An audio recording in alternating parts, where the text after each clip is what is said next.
నమస్కారం అండి. మీ అందరికీ శ్యామ్లస్ కిచెన్కి స్వాగతం. ఈరోజు నెయ్యి తయారు చేసే విధానము చూసాము.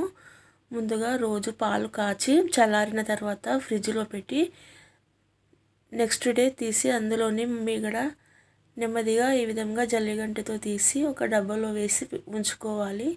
నేను తీసిన ఈ మీగడ 20 రోజుల మీగడ. ఈ విధంగా రోజు తీసి స్టోర్ చేసి పెట్టుకోవాలి, డీప్ ఫ్రీజర్లో పెట్టుకోవాలి. మనము నెయ్యి చేసే ముందు ఒక రోజు ముందు తీసి అందులో కొద్దిగా తోడు వేసుకోవాలి. ఇష్టం ఉంటే వేసుకోవచ్చు తోడు, లేదంటే అలాగే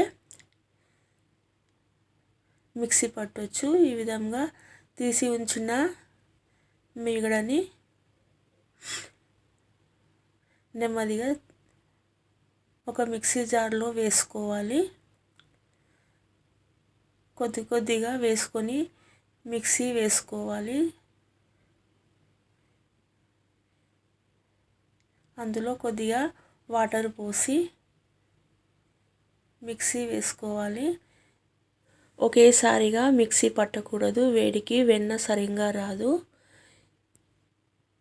ఈ మీగడను ఆన్ ఆఫ్ చేసుకుంటూ నెమ్మదిగా కొద్దిగా వేసుకొని అందులో వాటర్ వేసుకొని మంచిగా మిక్సీ పట్టుకోవాలి. మీగడ మంచిగా మిక్సీ అయిన తర్వాత పైన ఈ విధంగా మంచిగా వెన్న వస్తుంది. తీసి వేరొక బగోనీలకు వేసుకోవాలి. మొత్తం అలాగే 4-5 సార్లు ఆన్ ఆఫ్ చేసుకుంటూ పట్టాలి మిక్సీ. ఇప్పుడు ఈ మొత్తము వెన్నను మంచిగా తీసి ఒక బౌల్లోకి వేసుకోవాలి. వేసుకొని ఆ తర్వాత బగోనా లేదంటే కడాయిలోకి వెన్న వేసుకోవాలి.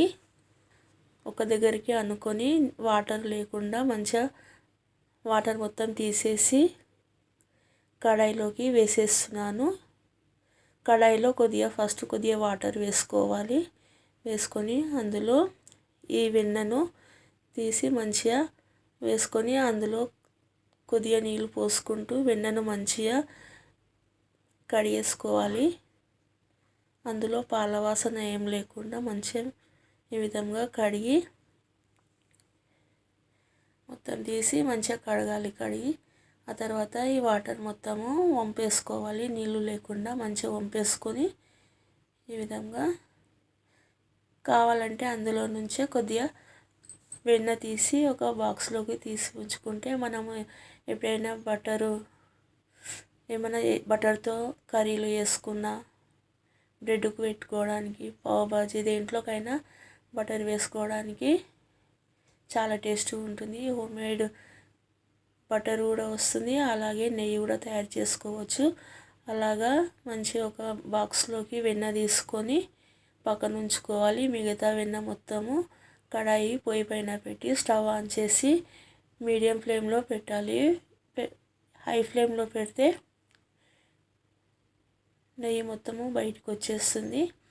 కాబట్టి మీడియం ఫ్లేమ్లో పెట్టి ఈ విధంగా మంచిగా మధ్యలో కలుపుతూ ఉండాలి, లేదంటే అడుగు పడుతుంది. ఈ విధంగా రంగు మారేంత వరకు మధ్యలో కలుపుతూ ఉండాలి. ఇందులో మీకు ఇష్టమైతే తమలపాకులు లేదంటే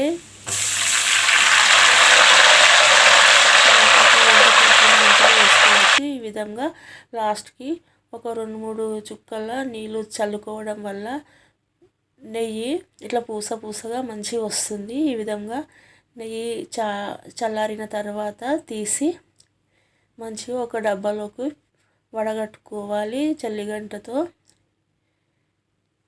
చల్లారిన తర్వాత నెమ్మదిగా అడుగుకున్న చెత్త రాకుండా మీది మంచిగా వంపుకోవాలి. ఈ విధంగా మంచిగా వంపుకొని చల్లారిన తర్వాత మూత పెట్టాలి. మూత వేడి మీద పెట్టకూడదు. ఈ విధంగా మంచిగా చూసి ఎంత తేటగా వచ్చిందో నెయ్యి. ఇదే విధంగా ఒక బాక్స్లో స్టోర్ చేసి పెట్టుకోవాలి. అంతే కమ్మనైన హోమ్మేడ్ నెయ్యి రెడీ అయిందండి. అలాగే బటరు, మనము బ్రెడ్కు కానీ butter chicken, butter non, paneer butter ఏం చేసినా అందులోకి వాడుకోవచ్చు. ఇది హోమ్మేడ్ కదా, వైట్గా ఉంటుంది. మీరు కావాలంటే ఇందులో కలరు, కొద్దిగా ఉప్పు, కొద్దిగా పసుపు వేసుకొని ఒకసారి మిక్సీ పట్టుకోవచ్చు. లేదంటే స్పూన్తో మంచిగా కలిపి ఒక బాక్స్లో పెట్టుకుంటే బయట కొన్న బటర్ లాగా ఉంటుంది. అంతే. ఈ విధంగా 20 రోజులకు ఒకసారి వెన్న జమ చేసి నెయ్యి చేసుకోవచ్చు, వెన్న చేసుకోవచ్చు. దీంతోనే పన్నీర్ కూడా చేసుకోవచ్చు. నెక్స్ట్ టైం వీడియోలో నేను పన్నీరు చేసి చూపిస్తాను. చూసిరు కదండి. నెక్స్ట్ డే ఒక రోజు తర్వాత తీసి చూస్తే ఈ విధంగా రవ్వ రవ్వలాగా పూసగా మంచిగా కమ్మనైన హోమ్మేడ్ నెయ్యి రెడీ అయిందండి. మీకు ఈ నెయ్యి వీడియో కనుక నచ్చితే తప్పకుండా లైక్ చేయండి, షేర్ చేయండి, సబ్స్క్రైబ్ చేయండి. Thank you. Please subscribe.